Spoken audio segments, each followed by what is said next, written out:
I'm Brent Reeves. And I'm Juan Reeves. We're second-generation restaurant owners carrying on our father's legacy. We've been on a number of TV shows from Good Morning America to Guy's Grocery Games. And now we're starting our own podcast. Some people say that he's a handsome guy, even so much so he's pretty. This dude is definitely funny. Together, that makes us pretty funny.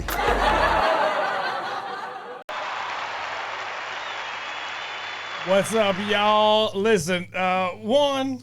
It's a special day. Why is it special? It's a special day because for two reasons. Okay. One, this is the first official Pretty Funny podcast. Pretty funny podcast, ladies and gentlemen. And if you're wondering why, you're not wondering why if you're watching, but if you're at home and you're listening to this on the radio in your car, Yeah. the reason it's called Pretty Funny is because this gentleman to my right is one handsome joker. Listen, that's not... Hey. And I've had many people tell me your brother is so handsome. Now, he is funny. No, that dude is funny. Facts. So what we realize is when we're together, that pretty much makes us pretty funny. Yeah. Weeknights at 8.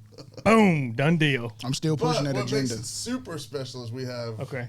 the great. Oh, my God. And she's a local celebrity. Yeah. And she's Dallas site, graduate of Booker T. Washington's High School for Performing Arts. Yep. Performing arts and visual arts. Yep. She appeared in films like RoboCop. What? RoboCop? Hey. RoboCop? Point Blank. Okay.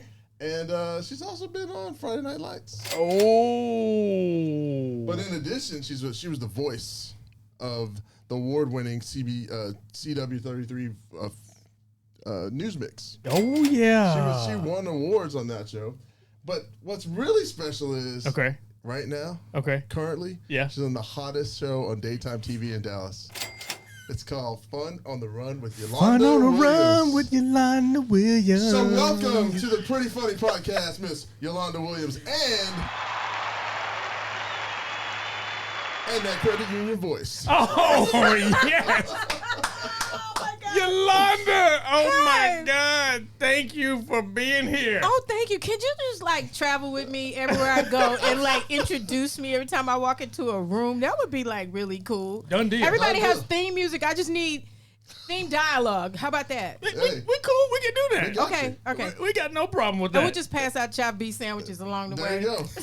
See, now you know how to bring in the sponsors. Look, let me tell you. Jesus passed out, what was it, 5 loaves and 2 5 fish? Yeah, how many? Two? It 2 was fish. Catfish basket. There you go, catfish. It really was the first legitimate catfish basket. Straight Nobody up. wants to admit that. Yes. They're very good, Suave Burgundy. Thank you. Yeah. That's how you know he was black. Yeah. Hey, but that's a whole nother episode. That's a That's a whole nother Oh, my episode. gosh. Right? That's not religion. That's historical Look, facts. hot sauce in Absolute- your bag, swag. Hey. That's irrefutable evidence. Boom. Thank you, Dr. Dade. Dr. Dade knows. He knows. He knows all the 'cause facts. But who is the educated. show sponsored by? The show is sponsored by Smoky John's Barbecue Sauce and Barbecue Rub. What is it for? It's for your meat. There Boom. it is. All right, Yolanda, listen. Oh, my God. You have an amazing history background. Juan's a research person. He's the Googler schmoogler. Oh no! He gets deep into Okay. the history and he finds out everything about someone. Oh, but this is the Lord. thing. You have been doing entertainment for a long time. Long time.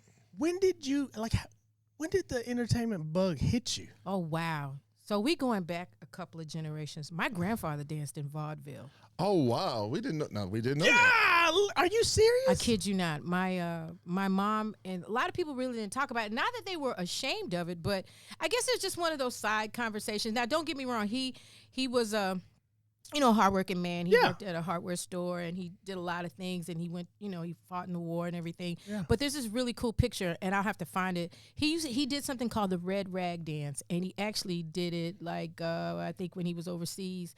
And then when he came back, What? Yeah, it's crazy. So my mom had 10 brothers and sisters. Okay. Ooh. All of them, most of them played or played the piano. Yeah. And my grandfather was very musical and everything. And one thing that's really cool, my mother's parents were so supportive of their children. I'm gonna tell you something that's really crazy. So we're talking about a couple of decades. I mean, not a couple of decades, but a few decades ago. Yeah. My grandfather did not teach his male sons how to drive, and I'm gonna tell you why. Oh, wow. Wait a minute. He didn't teach him how to drive? Okay, there's a logic to this. Okay. he did not want them to become settled and become chauffeurs or drivers for people here in the South. Oh. So which made them, so it made, because he knew if they knew how to drive, that they would stay in the community where they were and they would just kind of be settled and okay with that. But my uncles actually went up north. So one went to D.C., a couple went to Chicago, and I don't think anybody went to the West Coast, but they all became like, lawyers or one of my uncles was an optometrist, that type of thing. So it kind of forced them to go a step further, to be an overachiever, if you will. So not teaching them to drive was like to really push them to be professionals. Yeah. So the initial thought is when you hear somebody say something like that, you're like, well, that's not really giving them any tools to. No, he was like, if I teach them how to drive, this is really all they're going to be wanting to do.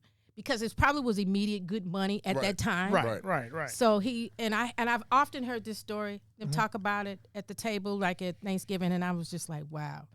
That's remarkable. That's some incredibly intuitive. The foresight to say, hey, if I give, it's like some skill sets will actually set you back because it won't push you to explore. Mm-hmm. That's pretty remarkable. Yeah, and one of my uncles was one of the first black male.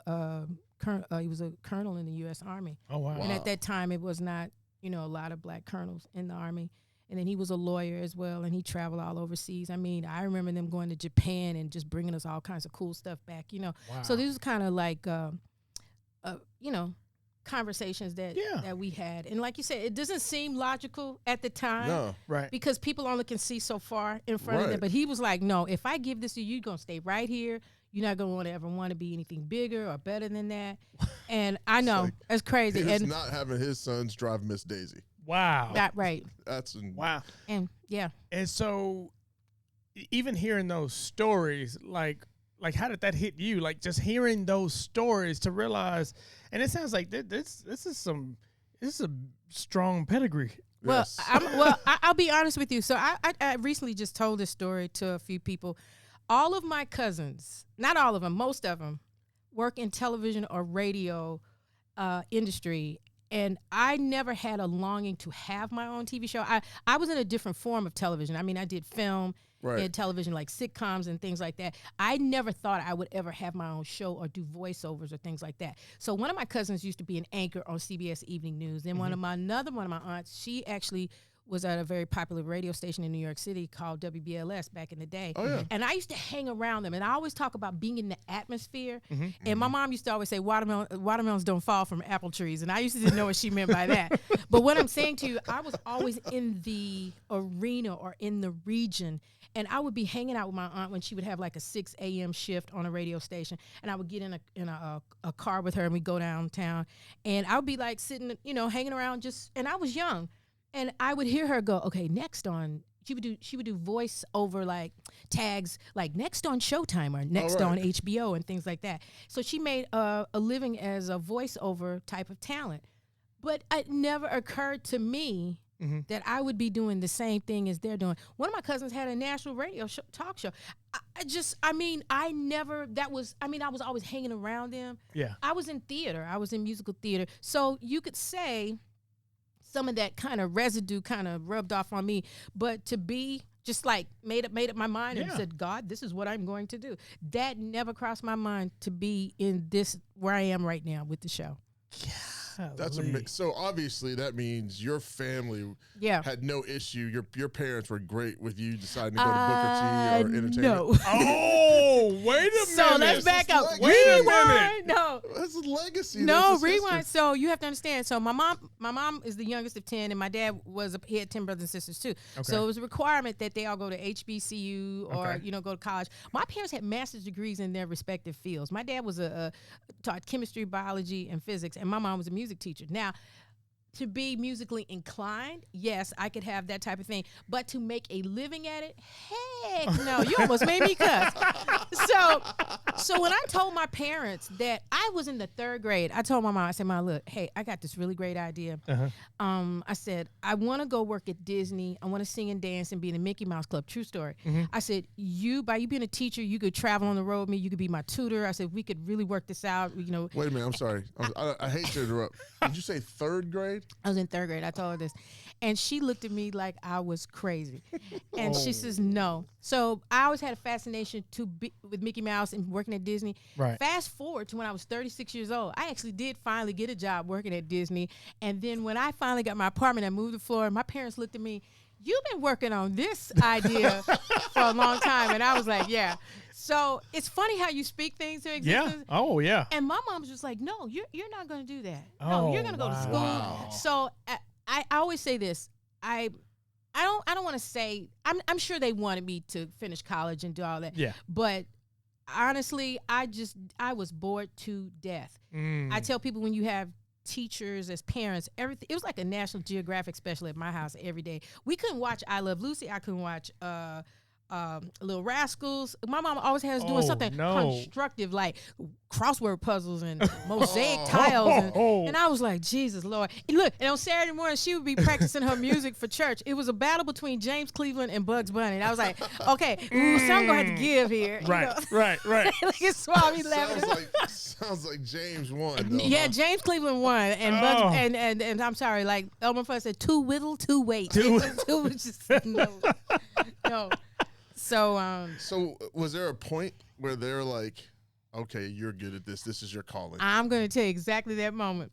So when I filmed RoboCop, so the year after the movie came out, maybe 2 to 3 years, that's when I started to realize what residuals and royalties were. That had never been a part of my conversation. That had never been a part of my education in the show business, because I had I didn't have a small part, but at that time I had a speaking role. Right. So when I went to the mailbox and got my first royalty check, I remember opening it up and I just was stunned on the front step. My father came out there because he heard the door open, but he didn't hear me come back in. Yeah. And so my daddy was like one of those people. I love my dad. He could keep a secret. He had a great poker face. And my mom was just the opposite. She was like dramatic. She was like a 24-hour cup of coffee. And so I remember showing my daddy the check, and he looked at me and I looked at him, and I remember he said, "Don't tell your mama." And I was like, yeah. So at the time, SAG had like a little blue and yellow, like certain postmark on the thing. So the running joke at home when the check came, because my dad would usually beat us all in the mailbox. This is when I was still living at home, and I think I had my permanent address. He would knock on my door, go, "Yo, young blood." He said, wait. He said, "Young blood." Young blood. Oh. He said, your daddy was so cool. I love my dad. So cool. My dad said, "Young blood. Envelope with the blue and the yellow is in the box." Uh-oh. So you might want to hit it. You might hit it for your mama get out there. And I was like, so we used to laugh about that. But I'm telling you. So here's the thing: the royalties was really good in the beginning. It actually helped me like put a down payment like on a few things. Hey, it was money. It was money. Yeah, wow. Long check. And you know what? And here's the thing: the checks are not as big as they used to be years ago. Because we're talking about like in the 80s, 30-something years now. Right. 35 probably. Look, it pays for something. Yes. Oh yeah, absolutely. And every now and then I'll get an international like something from overseas. It's Wait a like minute. Yolanda, you you still getting checks? So I'll be honest with him. It may be, and I'll be transparent. I mean, I'm not. Yeah. It probably may be like anywhere from $200 to $300 a year now, but in the beginning it was not that small. It was like in the thousands. Sure. Yeah, but at that time, well, yeah. I mean, that was a huge film. It was a huge film. And was it expected to be that successful? No, and that's the crazy part because it was such a sleeper. But here's the thing: even when they did the remake in 2014, you have to understand that piques the interest of a viewer to go back and look at the original. One, yes. So when you see when those statements come, it'll say cable, free TV, a DVD, or those like DVD sales, or to say digital sales, because people. They clicking late at night. Amazon, you're downloading them. Though we get a percentage of those things. And here's the thing: I have maybe total 5 lines in this movie. Yeah. And think about the people who are higher up than me and what they get. So yeah, I know. That is awesome. Cigarette and pantyhose money, right? Yeah, man, for real. But I'm gonna tell you, I am always so grateful because every now and then, I'll just like set them aside. Me and one of my friends was laughing one day. I think I got a check for like 50 cents, and I was like, man, the postage and the print of the paper cost more than what the check was. Right. So hey. Well, I'm a cash it though. I really am. Yeah. Stack that up. Yeah. But I wish that somebody had explained to me early on in my career that those are the type of things to look forward to. But I'm gonna tell you, that's the reason why you see such a shift from people in the music business going into television and film, because that's long money. Mm-hmm. True. That makes sense. That makes a lot of sense. Yeah, and because when you're in a group like Wu-Tang or Earth, Wind & Fire, remember when Cameo and SOS Band and all that, 19 people, how you going to split a check with 19 people in the band? Yeah. George Clinton and the boys. And then you have to play the record company back for the front money that they did for the music video and all that other stuff. So it's a lot of things. We call it show business. Right. But there's the business part of that show that nobody talks about. Wow. Yeah. So you talk about RoboCop, right?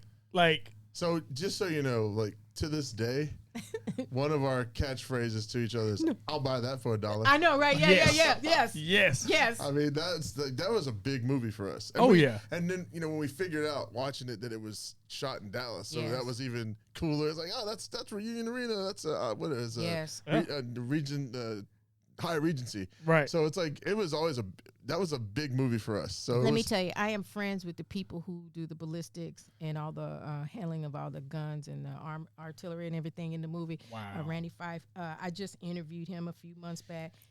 I saw that on such your show. Mad respect for him. Let me tell you a little known fact that because I love knowing just obscure stuff like this. Do you know what they run through gasoline pumps to make it look like gasoline on a film set? What do you think that is to get that coloring and that look? What do you think that is? Lemonade. Apple juice. Cranberry juice. Cranberry juice. Wow. Yeah. And that gives it the right look. And yes. Wow. And those are the things that, you learn on set when you're sitting there with knowledgeable people. I'm going to tell you something. I was so blessed to have people around me who taught me so much.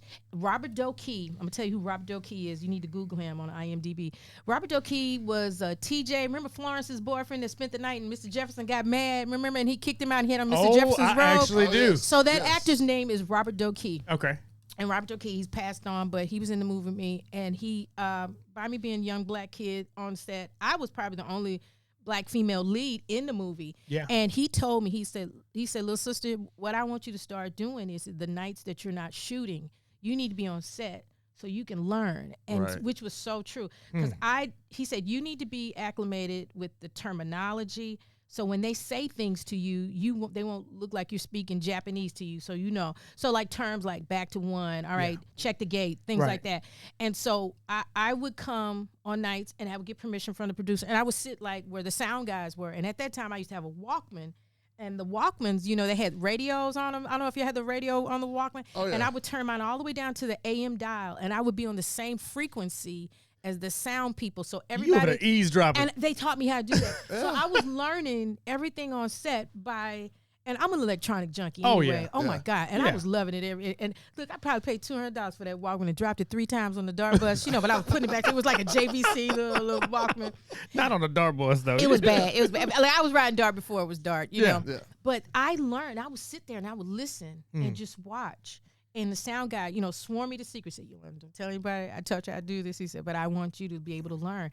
And I'm ever so grateful for them because they didn't have to do that. No, that's not awesome. at all. And they knew it was my first time being on set. And it was just like, it was like going to school, on the job training and trying to appear like I've been there the whole time and not to seem so green here. But I really didn't know. I have a clue. But what's cool too, listen to that, is just the fact that they, allowed you to come in and gave you that access, because sometimes you hear the stories. Yeah.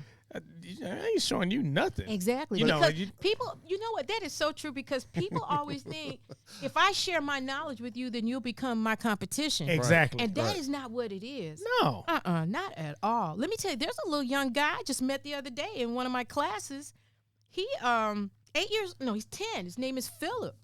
And I had to go introduce myself to his mother because he was just something about him that was just so. And I'm actually going to put him on Fun on the Run because just sitting there talking to him, he was just. You know when people have it. Absolutely. You know, and this little boy made me laugh. I think I bought some art supplies, and he told me, he said, Miss Yolonda, where you get that from? And I said, I bought it off Amazon. Now, you know you spent way too much money. You could have went to Walmart and bought that. And y'all, I bust out laughing because this little 10-year-old kid clocked me. And I said, thank you, young man. Thank you so much. When you talking about that you have it, when we saw her, oh my God. So probably the zombie episode. Oh, yeah, my zombie episode. When we saw that, I think Brent and I were like, she's got something going. Wow. And this girl bad. Yeah, for sure. And what's interesting too, though, going back to the sharing the knowledge, right? You've done that with us. Wow. You know, we're shooting our what's for lunch. You gave us the idea about getting the GoPros. Yep. You told us about getting the good mics, the Godes. The Rodes, yeah. The Rode, yeah. It's like, and I've seen, you know, that's how our dad was. Absolutely. If someone was starting a restaurant, he'd help them, he'd talk to them. Exactly. And it's like, when you have the attitude that we're all in this together, and we're all gonna prosper, then you're blessed. I mean, look, you help us a little bit in a couple months later. I know. You come back talking about, I know, right? Show. Yeah, I mean, look. I know. Look, Juan, her own show. Her own Fun on the Run with Yolonda Williams. Fun on the Run. You know what? Weekdays at 4:00. That process is so crazy, and you know the testimony in all of that is, you know. We always say God can see up the corner, around the block, and I really did not see that coming. I really didn't. And a lot of people think that I did. And I go, no, I was actually cool where I was just, you know, producing the morning show. Right. And it's so crazy. I can see it for other people, but I couldn't see it for myself. But I think that's the way life is. God is not going to show you everything. What's the point of living? He's going to give you the answer to everything. Man, that's a big one, though, ain't it? That's why sometimes that I just have to point out that he's not just a pretty face. He's also a really bright guy. Because the same thing. He always with this. He's focused on everybody else. Did he just throw shade? I mean, just Yolanda, just all in the middle of the interview, just all willy-nilly. I'm just saying. That girl said, I do have a question, though. Okay, yes. Okay. So you do RoboCop. You do some other films. But then it happens.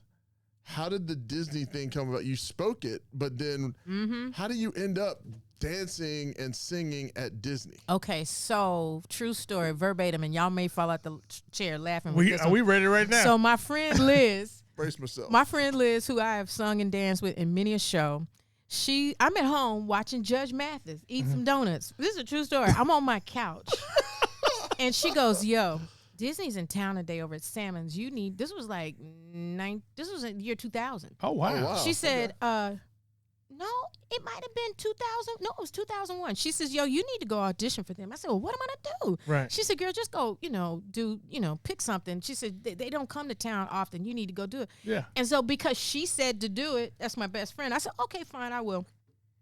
I go on, find one of my little great, one of my driving wigs, not my cooking wig. You don't sing in a cooking wig because it got smell like chicken grease. But anyway, so I put my wig on. Write that down, Brent. Do not sing in your cooking wig. You know, you got different wigs for different things. Let me take that note. I got that. So I put on Virginia and I get in the car and I go over to Salmon's.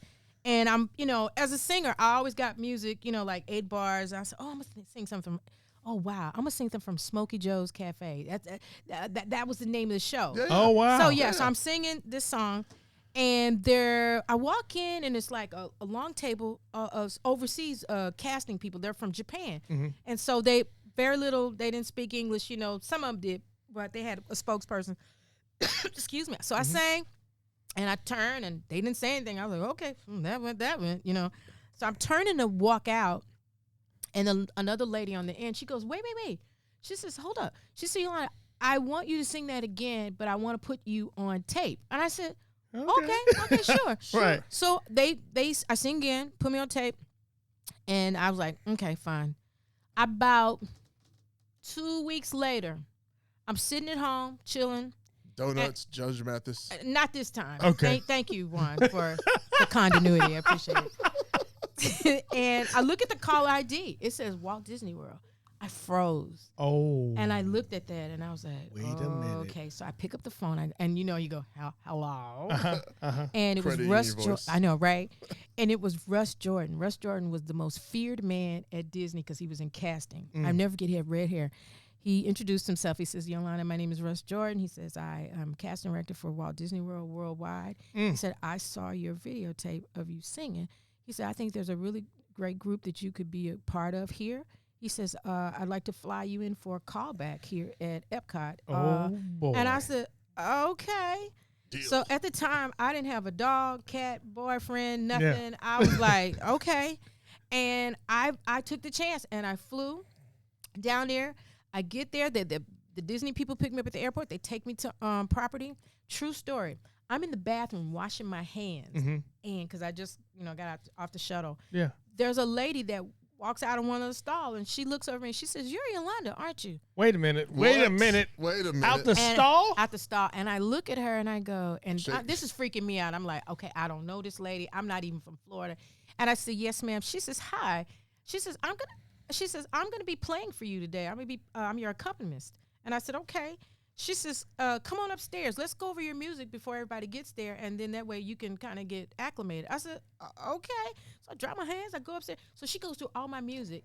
And then the people start walking in. That wasn't nothing but God either, too. No doubt. So I get in there. I sing for them. It's probably one of the most intimidating auditions of my life. About 8 to 10 people in there. And they're all stone-faced and they're looking. Right. And they tell me, they say, okay, hold tight for a minute. We're going to go in another room and discuss. And I go, okay. They go in another room. They come back out and say, "Can you be back in 10 days?" And I look at them and I go, "Are you serious?" They were like, "Yeah."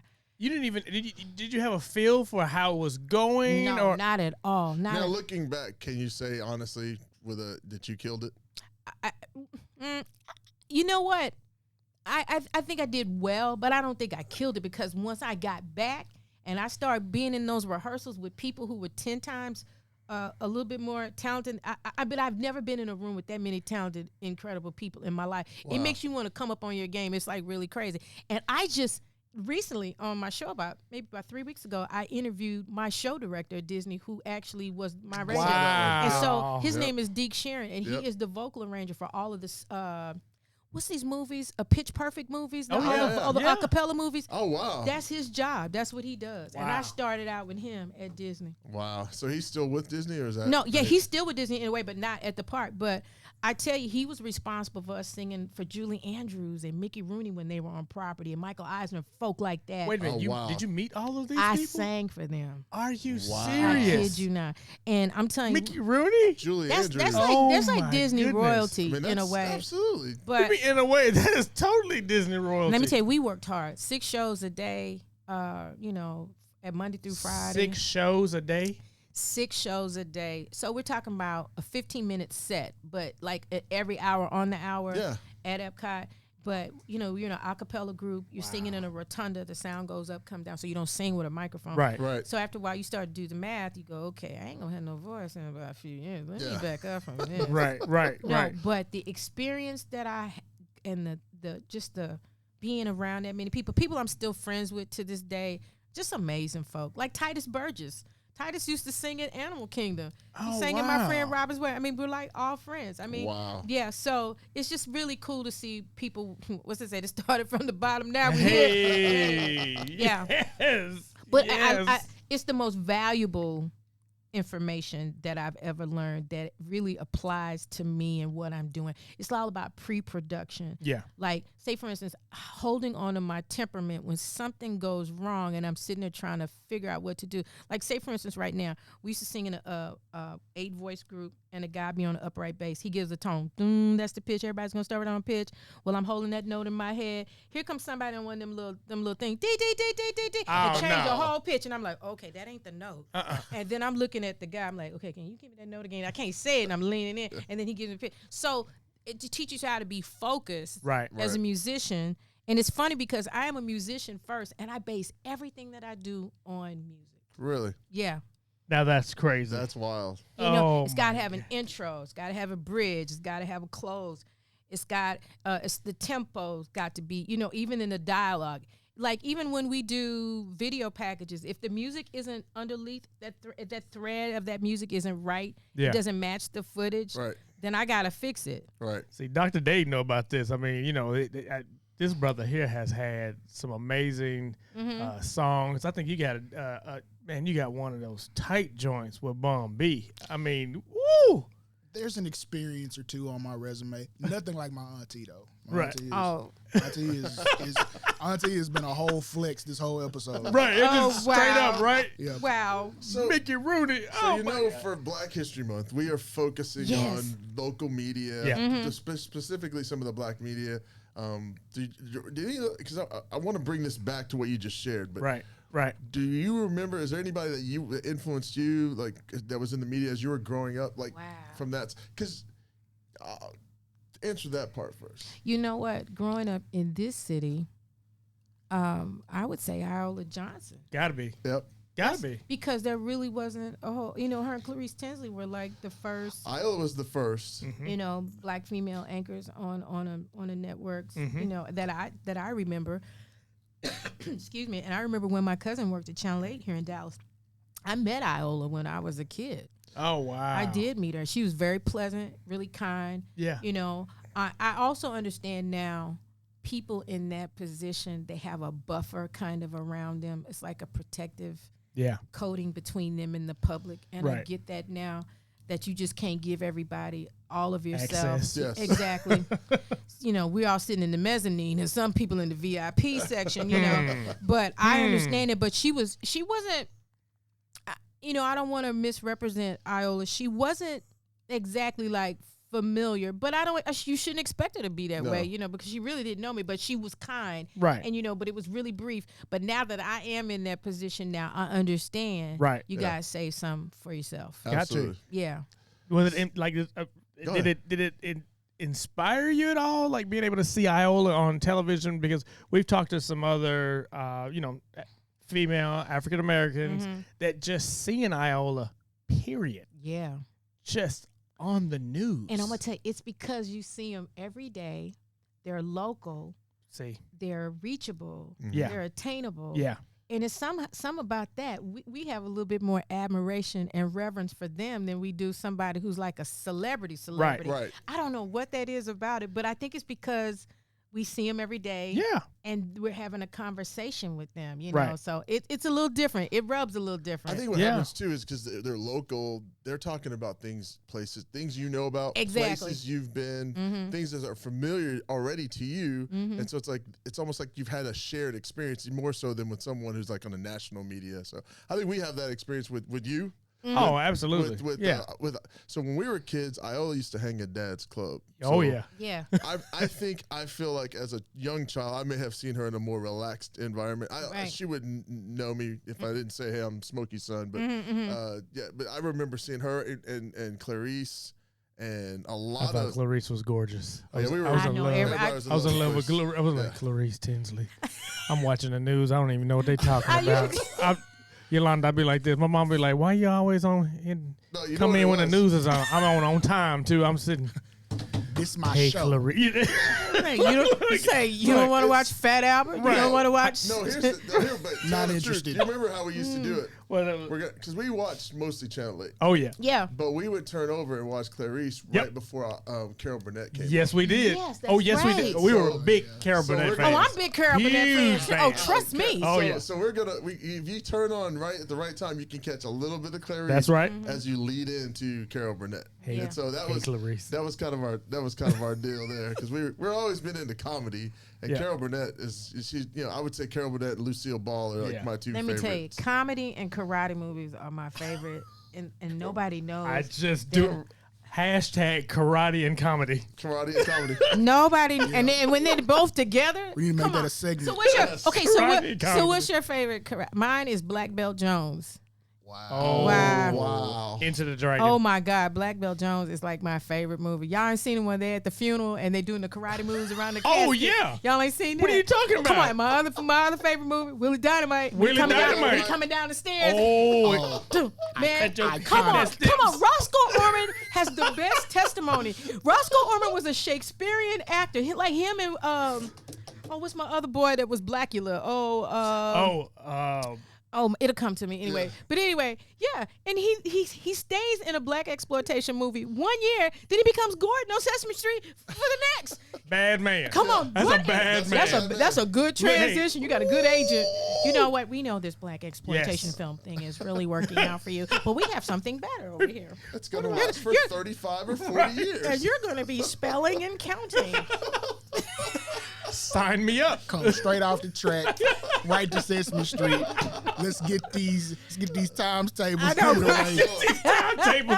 What'd you say, 90 days? I'm trying to multiply. Baby. What's that? Carry the one. Carry the one. Yes. Carry the one. Straight to my pocket. Mm-hmm. Yeah, I love it. Golly. That's amazing. Was it William Marshall?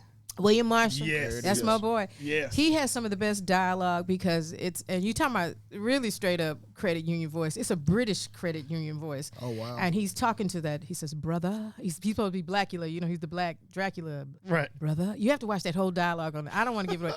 Go to YouTube and watch that whole dialogue when he was on the sidewalk. Say, brother, what's up with the cape? You gotta watch that whole scene. I know y'all looked at me like, yo, you like movies like that? Oh my God, I live. Yeah.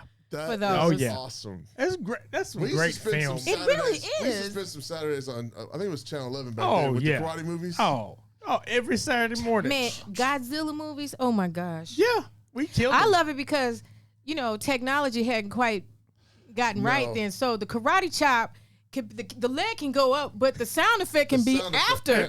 So that's the funny part. Yeah, it'd be off. The sound effect, because we had uncles who would Oh, come yeah. in, and our whole conversation would be, Yeah. Oh, yeah. That's before we say hello to each other. This is coming in for Christmas. We come in.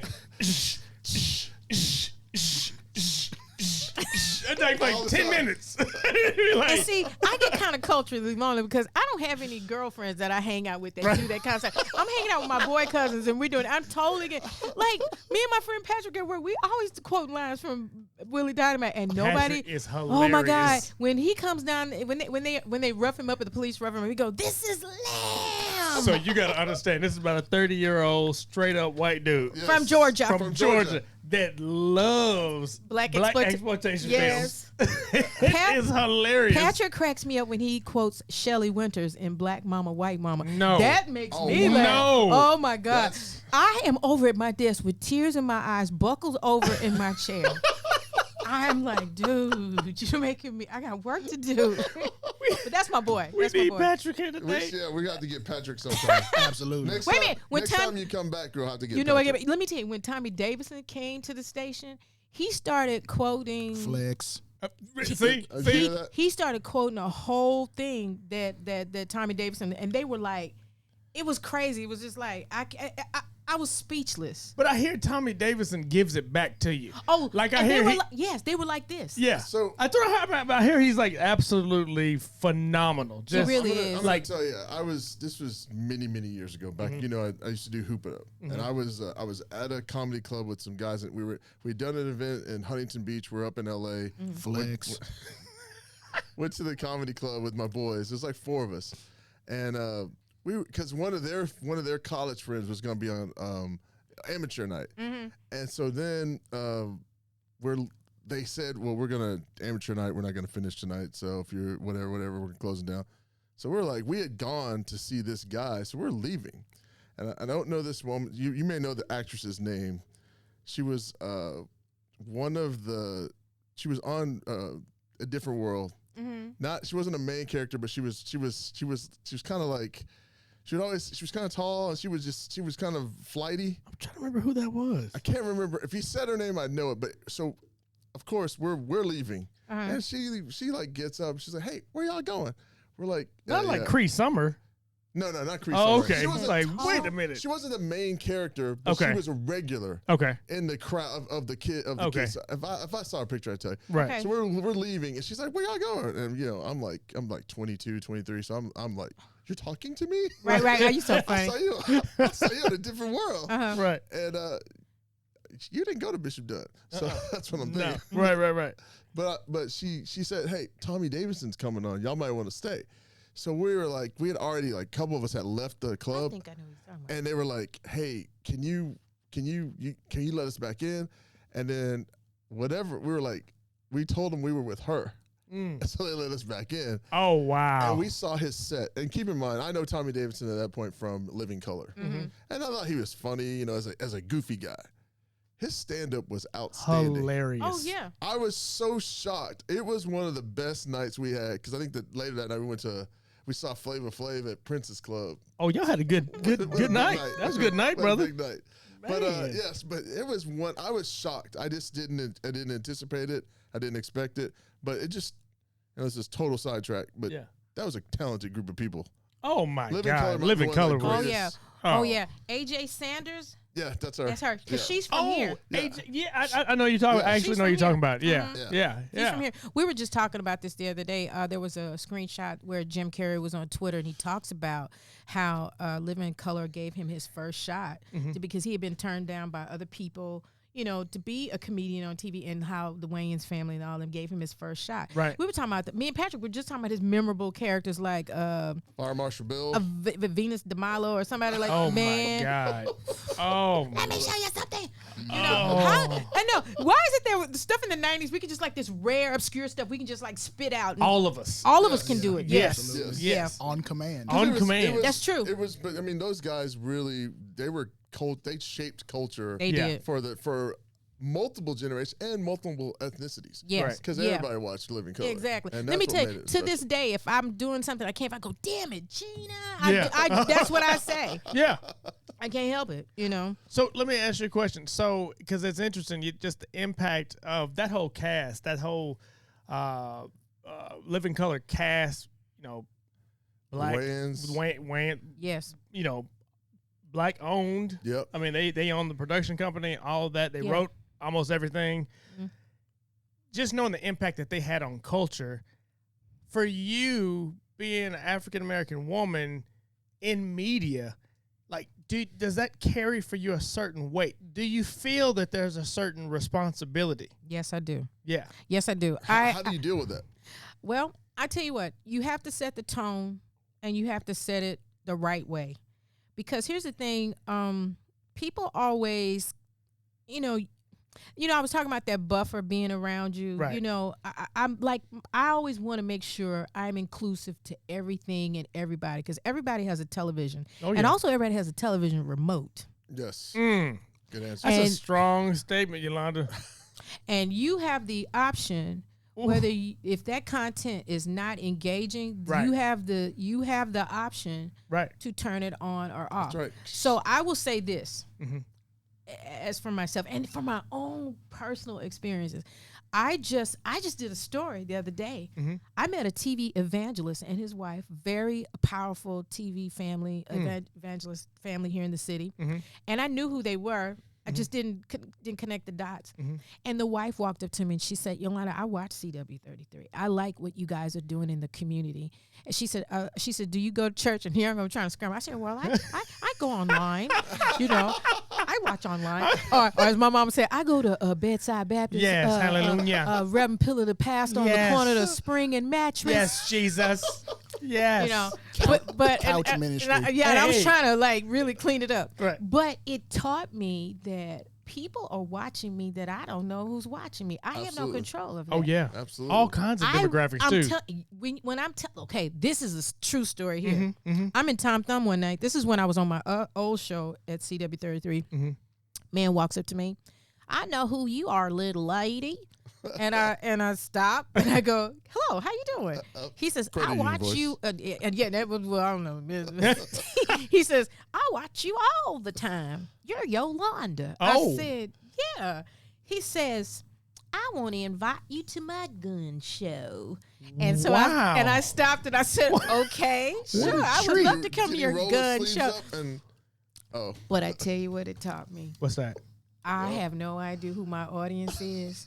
And no matter who that is, I still have to be. Yes. I don't care if my feet hurt, if I'm tired or if I feel a little weary. Take a little time just to talk to that person. Yes, absolutely. This happened to me just on Saturday. I was behind the counter. A lady says to me, because you're a local celebrity and you have your own show. Boom. Boom. Yeah.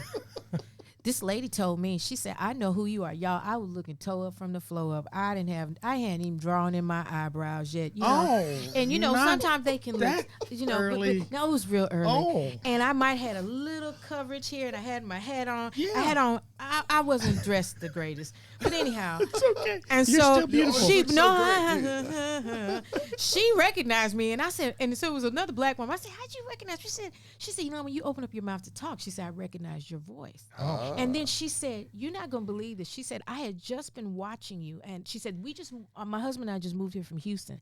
And she said, I told my husband, she said, I like her. She said, I love how she's always telling us cool stuff to do in Dallas Fort Worth. She said, and then you come walking in the store and you're at my register. This woman started crying, y'all. Oh my goodness. And I literally said, okay, Lord, I see what you're doing. And I literally went around the counter and I hugged her and I said, thank you. And I gave her one of my cards. So it's like those types of moments with people, because it just comes out of nowhere. Sometimes I just don't know who's gonna, what they're gonna say or anything. And it's always been real positive.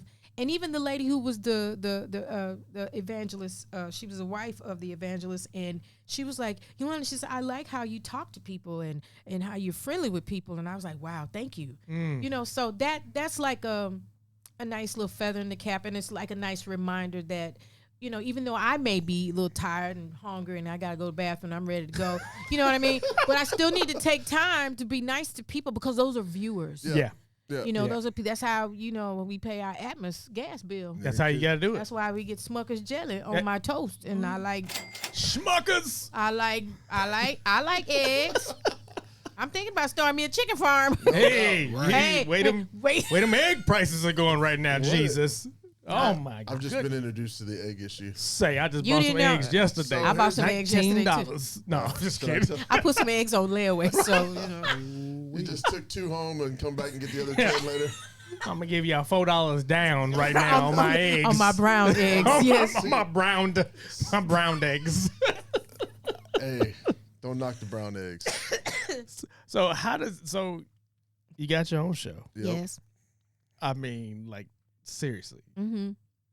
How does that feel? Oh my God. I mean, coming from, RoboCop, Newsfix, like all of the Disney. Producing. Not even in front of the camera. Oh, you're producing morning after before. Yeah, I know. Wow. I tell people I know how the house is built. Okay. All right. Flex. Oh, Date. So Dr. Date. That's a word. Oh. Just take a second to recognize how much of a word. I wish we had some church music. Y'all so crazy. Y'all need to get y'all. Well, I'm gonna tell you something. I'm gonna tell you something. This is something a lot of people don't know. Back in the 90s, there was a stand-up comedian by the name of Scoey Mitchell. Scoey Mitchell used to perform at the Apollo Theater back in the day. He came from California. He had an agreement with NBC, and he produced a sitcom that used to come on after Golden Girls. And I auditioned for one of the leads in that series. And when I didn't get it, he actually called me up and told me personally. He said, look, Williams, he's calling me by my last name. He said, look, Williams, you're talented. He said, but you're not ready for something this heavy to be in this role on a sitcom. He said, you a funny girl. He said, this is what I'm going to do. He said, I've cast someone else in this part, but I'd like for you to be a core extra. And I said, okay, Mr. Mitchell, what's a core extra? He says, you're going to be on all 13 episodes of that sitcom. It was a hospital show. It was a hospital comedy show. What was the name of it? Do you remember? It was called 13 East. He said, what you're going to do is he said, you'll be on all 13 episodes. He said, maybe down toward like the 12th episode, I'll give you a couple of lines to say. He said, but I want you to learn this business. He said, this way you'll be in the background, no pressure on you, but I want you to pay attention and look. And every time somebody puts me in some position like that, it really does help me. And he was so right. And I wasn't even upset, but just the fact that he thought of me, he knew what my potential was. He said, let's try this. Let me tell you, my daddy's mama, she lived in the country, and she was so funny. So she would watch the show on Saturday nights because it came right on. It had a great time slot. And I never forget, my grandma, my big mama told my dad, she said, I see Yolanda walking through there with that nurse uniform on. Where is she going? And so my daddy said, well, Big Mama, she's an extra. She said, she walking that hospital hall, ain't she? She just couldn't understand, what the whole deal was. But I said all that to say this. Sometimes being in the background is not a bad thing to be, because sometimes you're not ready for all that because the overwhelmingness and not having enough experience. Right. But Mr. Mitchell knew. And I don't want to sound like, but my mom always just say it's a sad dog that won't wag its own tail. I'll say this. I'm glad I had enough humility to go, okay, yeah, that's true. Right. I do need to learn something. And I think that's where, and all of that has played such a major role. I don't have to be the center of attention or the star of the show. And a lot of times it's okay to be ensemble and supported, because there's some people who are already ready for that because they've had that life experience to kind of bring them up to that point. Absolutely. Yeah. You know what I mean? You just can't be dry. Look, I always tell people you can't be in the Olympics and start training the day before the Olympics. No. That ain't going to happen.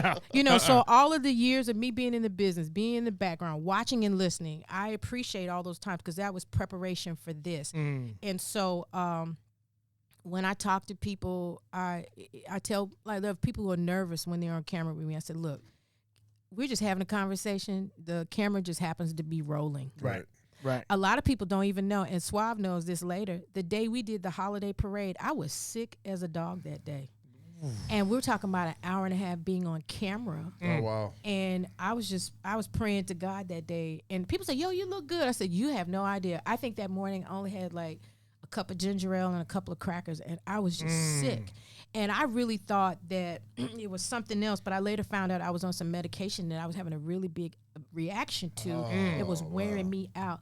But you talking about just having to put my game face on and make sure I'm smiling. Hi, welcome back to Dallas Holiday Parade. But man, when we go to commercial, I would lean back in that chair. And I was like, Lord, just hold. A lot of times people don't know what you have to do in order to hold on. Yep. And just because it doesn't look. Everything doesn't look as pleasant as it may seem. Yeah, absolutely. So, it's tough. Wow. Just like I said, but I know how the house is built. I know what it takes. I'm always having a bird's eye view, and I've also shared this with people. Be flexible in your spirit. Sometimes things just don't work out. Sometimes things happen technically that are out of your control. Sometimes you could get a sour ass guest. Excuse me for saying ass. Hey, that's just the truth. You talk to somebody and you're engaging. You're like, hi, good afternoon. And they're looking at you like you owe them money. You're like, okay. All right, now we're going to go to commercial. Right. So, but you also are the face and the brand of that, whatever you're representing. Right. And you just have to learn how sometimes not to take things personal. I remember that day we did a interview with Karamo Brown. He has a new show on CW33. He comes on in daytime. And I never forget the copy came down in the teleprompter. And he looked at it and he told his people, he said, this is a script from last time. He said, me and Yolonda don't need no script. All we need to do is just talk. And, I was thinking that, but I ain't Karamo Brown. Hey. He is. And when he gave the cue, I was like, look, I did my imaginary cigarette. I said, put that book out on that. I was like, hey, I'm like, okay, if that's what he wants to do. Right. He's the producer. Hey, he's the host of that. That's what we're going to do. Yeah.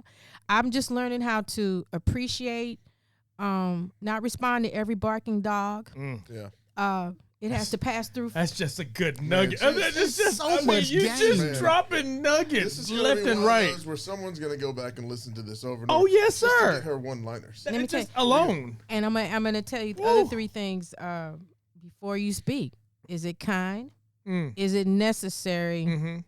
Women, what was the other? Is it kind? Is it necessary? I forgot the other one. There's three of them. Tatum two are good. Those two are solid. Yeah, because is it true? Is it true? Is it true? Oh wow, sense. Wow. You got it all covered when you hit those three. Yeah, is it kind? Is it necessary? And is it true? And sometimes when you don't know what to do, don't do anything. Just sit and just be quiet and listen and walk. Look, one of my favorite mentors at Disney was Mr. Leroy Cooper. Mr. Cooper was Ray Charles's band leader for like over 30 years. He was amazing. I love Mr. Cooper. Mr. Cooper used to always say the smartest person in the room is the quietest person in the room. And I was like, Mr. Cooper, what are you talking about? He said, trust me. Right. And I've learned I have mastered being unbothered this year. Let me tell you. I'm gonna tell you what you did. It's I mean, that's just. I mean, bruh. The level I'm going back and resetting my goals this year.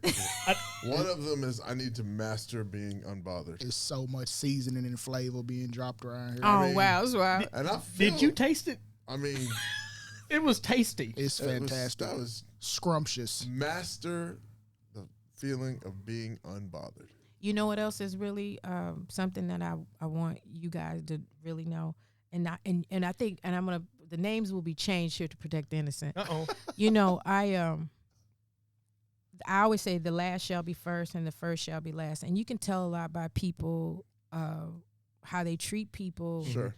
You know, when they have nothing to offer you. Right. Mm-hmm. Right. And full circle moment now, you know, there's a lot of people that have been introduced to me or in the past, and I've met them on another creative level.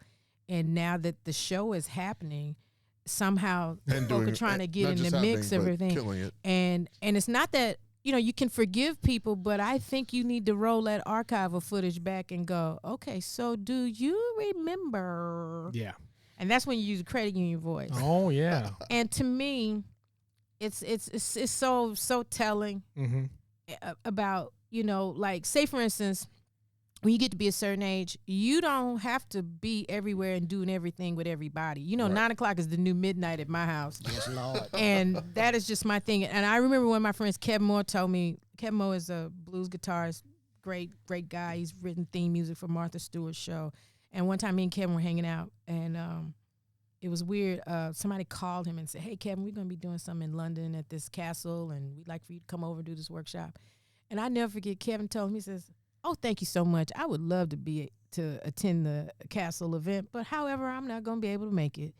And he hung up, and I was like, what you mean, you're not going to go to London? And he said, girl, I got to pick and choose what's going to work for me. I can't be everywhere and everything to everybody. I said, boy, you just turned down a gig at a castle in London?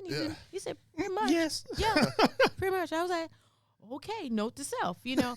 But I realized that you have control to pick and choose what you want to do, what you want to be a part of. A lot of people in this day and age need to realize we are always being recorded. Yeah. Yep. Audibly, visually.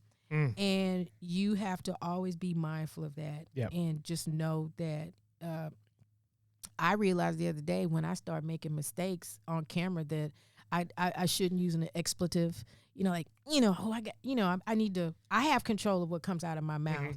You know, I need to be better about that, you know, even though it's just like something I did for myself, but those things can be recorded and they can end up anywhere. You can use it later. Exactly. And you don't want that. So you have to have self-control and hold on to your temperament no matter what profession you're in. Yeah. You know, especially us being in TV and radio. Oh, yeah. That's very important. Your image is everything. Yeah, because people do judge us. And those things will come back, and you don't want that to come back. No, that's so true. You don't. So true. Well, Yolanda, I'm not going to lie to you. This has been absolutely. I appreciate y'all. No, this has been like.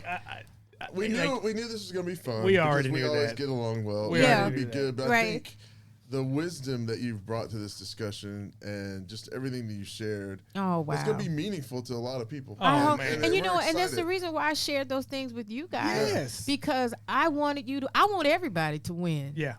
You know, don't be hating on me. I ain't got nothing to do with this. Is a God thing. You know what I'm saying? Yes. So, yeah, and I love you all. Y'all are like my brothers, for real, you know. She trying to make people cry. Y'all are so foolish. I just want to just shed a tear. tear. Them nowhere. I want to shed a tear. Come on, Auntie, raise the offering. Yeah, I know. Keep together. Let's get them ushers in circulation. Yeah. Now unto him that is able to keep you from falling. Yes. So we are gonna get out of here, but we're gonna play a little game. Oh, okay. Yes. Play a game? It's a game. It's we're testing what we're gonna call our game. Okay. Today we're gonna call it Smoke Shots. Oh, I love that. Smoke shots. Hey. Smoke shots. We got some more on the table, so next week it might be something different. It might be something different. So this is a which do you prefer? You just pick one or the other. Okay, cool. All right. There's no wrong answers. Okay. It's just which do you prefer? You got to do it fast, right? You got to do it fast. Oh, my God. Okay, great. All right. Okay. Movies. In the theater or streaming? Theater. Football or basketball? Basketball. Oh. Hip-hop or jazz? Hip-hop. Jay-Z. Really? Wow. Okay. All right, on, we go. Okay. Sorry. Jay-Z or Sting? Sting. TV, Martin or Fresh Prince? Fresh Prince. Brisket or ribs? Ribs. Singing or dancing? Oh, both, man. You can't do one without the other. Oh. Well, singing probably. Yeah. Right. Really? It started you. Yeah. Singing got you there. Yeah, singing got me there. Yeah. So that's what we call. That's our 7 smoke shots today. So what you want to know about the hip hop? Why did I say hip hop? Yes, You want shocked. me to tell you? Okay. First hip hop record that I bought was Eric B. and Rakim. Eric B. for president. I was walking down the street in Harlem. I was walking down the street in Harlem. Yeah.